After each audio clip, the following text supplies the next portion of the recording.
जय हिंद, नमस्कार। आज हम लोग जानने वाले हैं कि बिहार पुलिस कैसे बने। ठीक है, तो सबसे पहले शुरू करते हैं बिहार पुलिस भर्ती के बारे में। बिहार पुलिस कांस्टेबल, इसका योग्यता पात्रता क्या है? तो पात्रता किसको बोलते हैं, यानी कि बिहार पुलिस बनने के लिए आपके पास क्या क्या होना चाहिए, उसी को बोलते हैं पात्रता।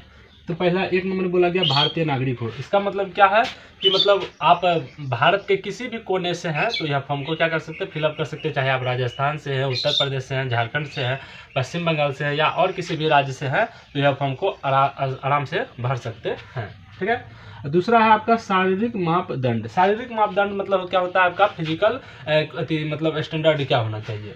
तो इसमें 2 चीज़ मैनुअली मांगा जाता है। पहला ऊंचाई यानी हाइट मांगा जाता है। इसमें UR यानी कि सामान्य वर्ग के लिए height 165 centimetre, ABC SC ST पुरुष के लिए 160 सेंटीमीटर और किसी भी कैटेगरी के महिला के लिए है आपका 155 सेंटीमीटर। अगर आपका हाइट है तो आप इसके लिए एलिजिबल हैं। ठीक है। दूसरा मांगा जाता है सीना।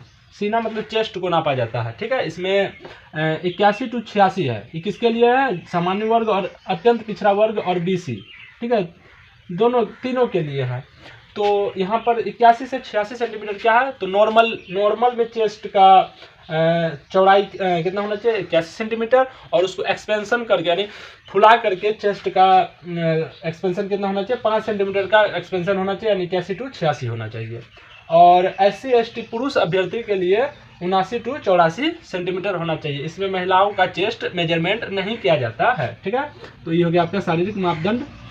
अगला है आपका शैक्षणिक अर्हता यानी कि एजुकेशनल क्वालिफिकेशन। एजुकेशनल क्वालिफिकेशन आपके पास क्या होना चाहिए, आप 12th पास होनी चाहिए, यानी 12वीं आप पास होने चाहिए। चाहे आप किसी भी स्ट्रीम से हो, आर्ट्स से हैं, साइंस से हैं, कॉमर्स से हैं या आप मदरसा बोर्ड से पास आउट किए हैं तो आप एलिजिबल हैं। ठीक है।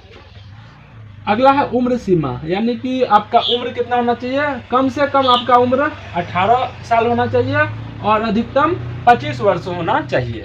इसमें अलग अलग कैटेगरी का एज सीमा अलग अलग है। जैसे ये आपका है, ये सामान्य वर्ग के लिए जिसको हम लोग UR बोलते हैं, उसका 18 से 25 वर्ष है।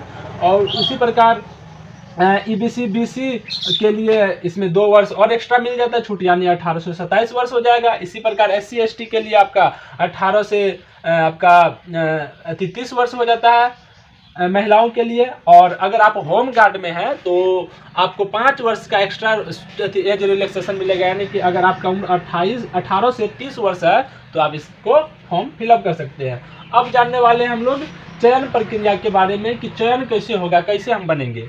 तो इसमें मुख्यतः दो इसमें स्टेज होता है। पहला स्टेज होता है आपका लिखित परीक्षा। ठीक है, यह लिखित परीक्षा जो है ऑफलाइन होता है, यानी कि आपका OMR में 100 क्या दिया जाएगा, आपका क्वेश्चन रहेगा, 100 अंकों का रहेगा और समय मिलेगा आपको 2 घंटे यानी कि 120 मिनट। ठीक है, इसको क्या करना पड़ता है, आपका OMR में रंगा जाता है। ठीक है, इसमें सिलेबस में क्या क्या है आपका, इसमें 10वीं लेवल का, ठीक है, सब 10th लेवल का होना तक का आपका रहेगा। SCRT से हिंदी रहेगा, अंग्रेजी, गणित, सामाजिक विज्ञान, सामान्य ज्ञान और समसामयिक मामले, यानी कि हिंदी, अंग्रेजी, mathematics, social science, general knowledge और करंट अफेयर्स इसमें होते हैं। ठीक है, इसमें मुख्यतः जिसका GK GS क्या है मजबूत है वो इसमें आसानी से अपना रिजल्ट बना सकते हैं। यही लिखित परीक्षा के आधार पर अभ्यर्थी को जो वैकेंसी होता है, जो भर्ती होता है, उसका 5 गुना अभ्यर्थी को स्टेज 2 के लिए बुलाया जाता है। ठीक है, स्टेज 2 इसमें क्या होता है, आपका शारीरिक दक्षता परीक्षा होता है, जिसको हम लोग बोलते हैं फिजिकल एफिशिएंसी टेस्ट। इसमें जो है आपका अभ्यर्थी जो CBT यानी कि स्टेज 1 में जो क्वालिफाइंग होते हैं या सिर्फ क्वालिफाइंग नेचर का होता है, जो इसमें क्वालिफाई करते हैं वही स्टेज 2 के लिए एलिजिबल हो पाते हैं। इसमें जो है आपका लिखित परीक्षा केवल जो क्वालिफाई कर लिया है वह स्टेज 2 के लिए क्या हो जाते हैं, एलिजिबल हो जाते हैं। PET इसको बोला जाता है फिजिकल एफिशिएंसी टेस्ट। इसी के साथ DV भी हो जाता है, डॉक्यूमेंट वेरिफिकेशन भी हो जाता है साथ ही साथ।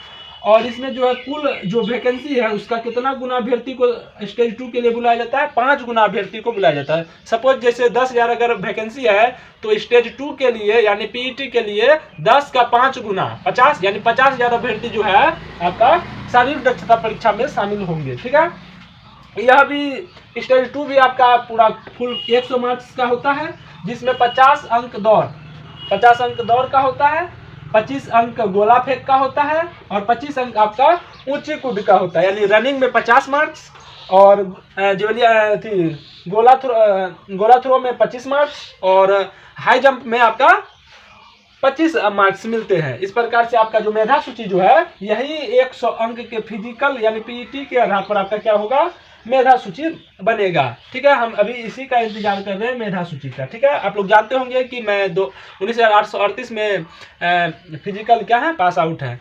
तो आशा करते हैं कि आपको यह वीडियो अच्छा लगा होगा। Thank you.